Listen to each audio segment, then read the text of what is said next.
What's going on, everybody? This is MDENT313, and I'm back at y'all with another one. Listen, boxing fans, we got some great news.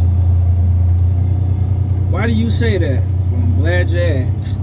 The reason why we got some great news is because we got a phenomenal main event, but I'm not going to talk about that in this video. I'm going to talk about the co-main event, which lets me know that this card that PBC is putting together is about to be absolutely fire. Shout out to PBC, man. I hope this is true. You know, sometimes I've been reporting on these cards, you know, because of rumors and speculation and, you know, what they're trying to do, but sometimes these cards don't actually come to fruition, and I'm sorry about that, but this looked like a go for sure. So I want to talk about it, right? I want to talk about this potentially great matchup. I want to talk about Edwin Dela Santos versus Frank the Ghost Martin. Let me tell you something. This have the making to be an exciting fight, right?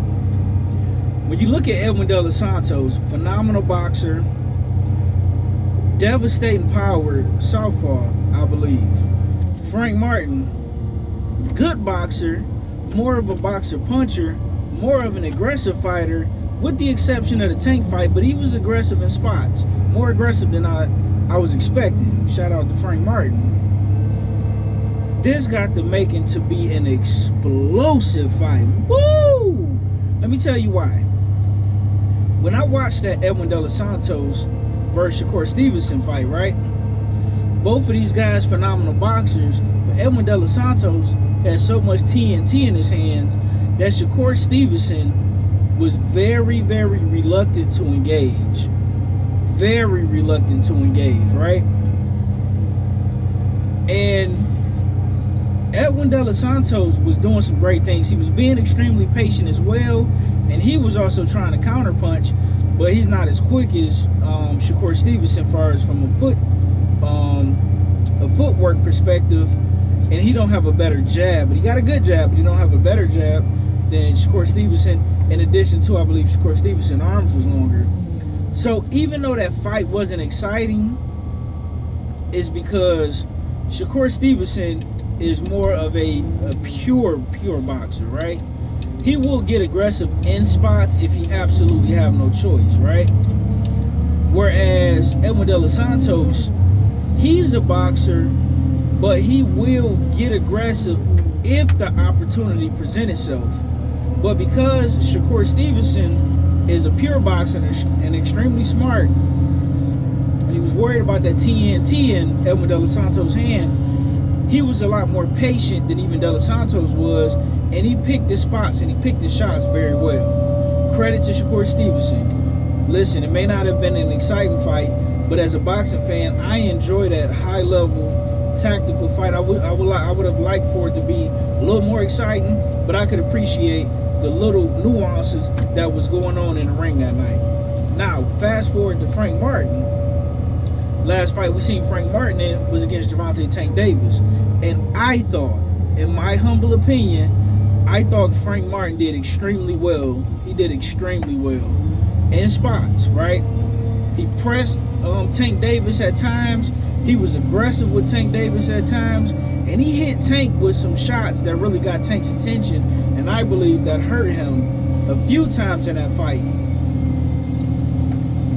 Frank, he made a couple of mental mistakes, but that comes from lack of experience, right? And I believe that fight with Gervonta Tank Davis is going to be the difference maker in this fight. And I think that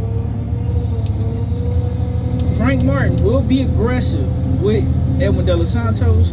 I believe he'll be darting in and out. I believe he'll be extremely athletic and explosive, and he will catch Dela Santos slipping at times and catch him trying to, you know, be a little too patient. And I got a feeling he's going to drop Edwin Dela Santos a couple times in this fight. I'm not fully confident to go with the knockout, but I do think he's going to. I believe it's going to look like a more explosive version of the Frank Martin versus Rivera fight. It's going to look like that, but with the exception of this one shocking thing. I think after Frank Martin, he jumped on Edwin Dela Santos. He rattled him. He hurt him a few times. He started to push him back. I believe he is going to walk into a crazy counterpunch and get dropped himself. But I am expecting Frank Martin to get up off the canvas, get his bearings back, and get back in control of the fight. And I think it'll be extremely tactical. And I think Frank Martin will do enough to eke out a decision. And I got the fight for Frank Martin.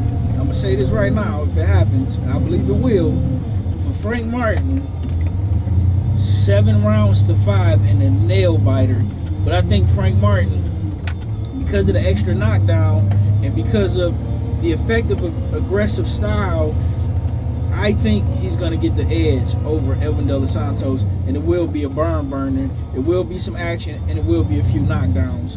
But let me know what you guys think in the comment section. Are you excited for this fight? Like I'm excited for this fight. I hope you are, because we got some action coming up, baby. Let's go. I'm out. Like, share, and subscribe. And I'm out. I will see you guys in a minute. Peace.